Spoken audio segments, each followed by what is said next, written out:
Okay, so this is the third video, and then I'll be going on to light and dark monsters. This is the wind one. My team is not fully complete yet, but basically you want fire units obviously because you're against wind. You get electrocuted, and it doesn't count as a debuff, so immunity won't help you in that aspect. I still have Velagil though for the attack bar buff, and another frontline tank, and the leader skill for fire monsters, to keep my two tanks alive at the front.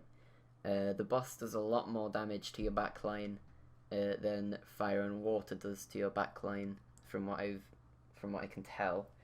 But a very useful thing is that when you are electrocuted, when it doesn't count as a debuff and you get damaged each turn when you are electrocuted and you attack, if you heal them, the unit above maximum health, the electricity is off your unit and the boss takes a lot of damage.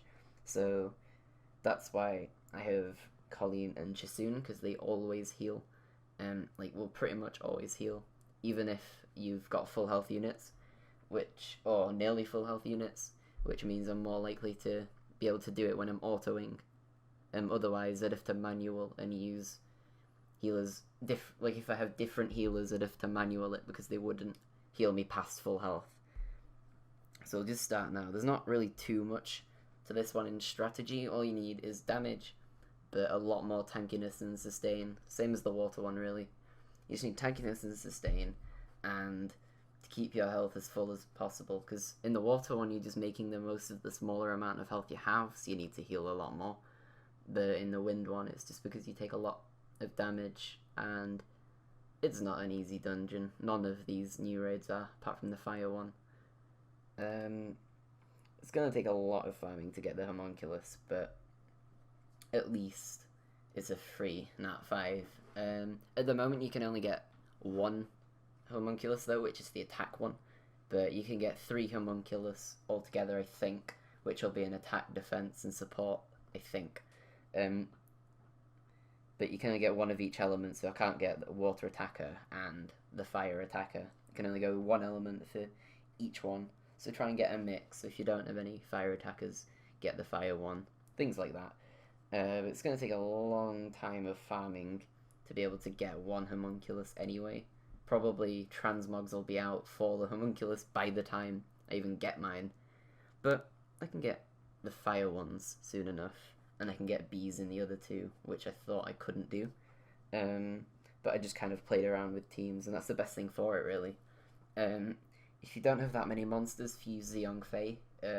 One reason is because you get the heal buff, which lets you just heal. Well, whenever you move, you get a heal. So if you're like 1 health below max, it'll heal you over max, and then you'll lose the electricity buff.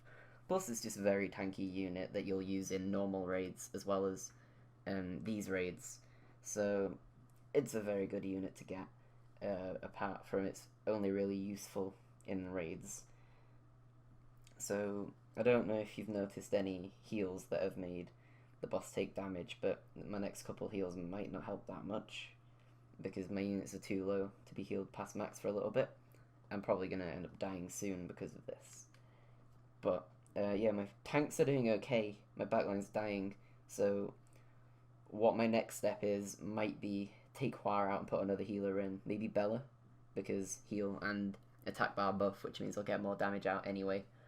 But yeah, this does a lot more damage to your backlines. The other ones seem to attack your front line more than they attack your backline.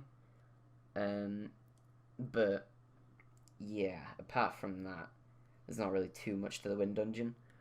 So I'll be dying soon, and the links to the fire and water videos will be in this video too, in case you need to look at those as well. But yeah, definitely check out other channels, because I'm only going off what I've done by playing, but each time you kill the boss, it's going to get stronger, so you're going to have to either, if you can't clear all 3 or at least 2, just work on a team to nuke the first one down and then do as much damage as possible to it while it's dead, and aim for above a C, because then you'll actually get more than 1 crystal, and then you won't have to spend like 4,000 crystals just to get 1 homunculus.